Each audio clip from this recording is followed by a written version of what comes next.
અમરેલીના પીપળિયામાં ખેડૂતના પાલતુ બળદનું મારણ, ગ્રામજનોમાં ફફડાટ। અમરેલી જિલ્લાના પીપળિયા ગામમાં વન્ય પ્રાણી સિંહોના વધતા જતા આંટા ફેરાએ ખેડૂતો અને ગ્રામજનોમાં ભારે ભયનો માહોલ ઊભો કર્યો છે। તાજેતરમાં ગામના ખેડૂત વિનુભાઈ કાળુભાઈ ચુડાસમાની વાડીએ રાત્રિના સમયે સિંહે હુમલો કરી ખેતી કામમાં ઉપયોગી એવા પાલતુ બળદનું મારણ કર્યું છે।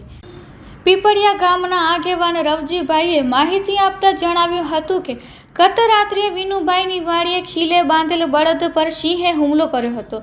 સિંહે બળદને ગંભીર રીતે ફાડી ખાધો હતો, જેના કારણે ખેડૂતને આર્થિક રીતે મોટું નુકસાન વેઠવવાનો વારો આવ્યો છે।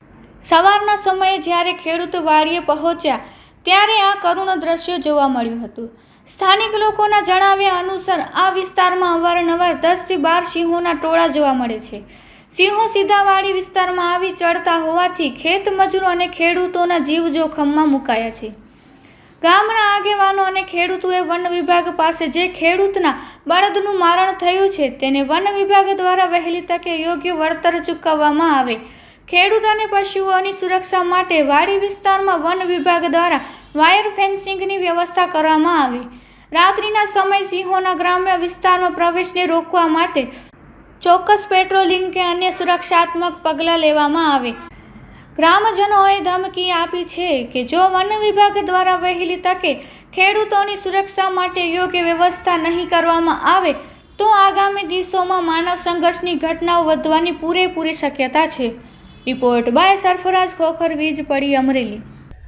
અત્યારે હું ગામની અંદર હતો, મને ફોન આવ્યો કે ભાઈ વલ્લભભાઈ અને વિનુભાઈની વાડીએ જે સિંહ આવીને એનો પોતાનો માલિકીનો જે ઘરનો બળદ હતો એ અહીંયા આપ જોઈ શકો, આ દોરડેથી બાંધેલો છે, આ રાત્રે આવી અને મારી નાખેલો છે અને બળદને આખો પૂરેપૂરો ખાઈ ગયા છે।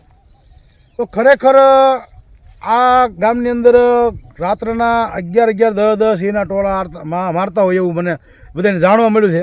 અને મારી વાડી બાજુ આવે છે, જે આપણે ખીજડીયાના કેડે ધૂણો છે એની સામે મારી વાડી છે અને ન્યાય પણ સિંહ આટમાં। તો વન વિભાગને મારે ખાસ તો એ કહેવાનું છે કે ભાઈ તમારે આ પ્રાણીઓનું કંઈક ને કંઈક વ્યવસ્થા કરો। આ તો ઠીક છે, આ મૂંગું પ્રાણી એમાં જીવ છે, માણસની જાન હાનિ થાય। આ લોકો અત્યારે આપણે એ બધે ખેડૂતોની વાડીએ માણસો રહેતા હોય તો વન વિભાગને જાણ કરવાની છે કે ભાઈ તમે ખેડૂતોને વાયર ફેન્સિંગ કરી દો અથવા તો એને કંઈક સુરક્ષા માટે વ્યવસ્થા કરો। એટલે વન વિભાગ માટે ખાસ આ મારે કહેવાનું છે અત્યારે કે જે ઇરિગેશન વિભાગ આવેલો છે એની અંદર જો વન પ્રાણી આવી જતા હોય તો યોગ્ય કાર્યવાહી અને આ વલ્લભભાઈ અને વિનુભાઈના જે બળદને મારણ કરેલું છે અને પોતાનો માલિકીનો બળદ હાલતો હતો તો એને પૂરું વળતર મળે એવી અપેક્ષા રાખું છું।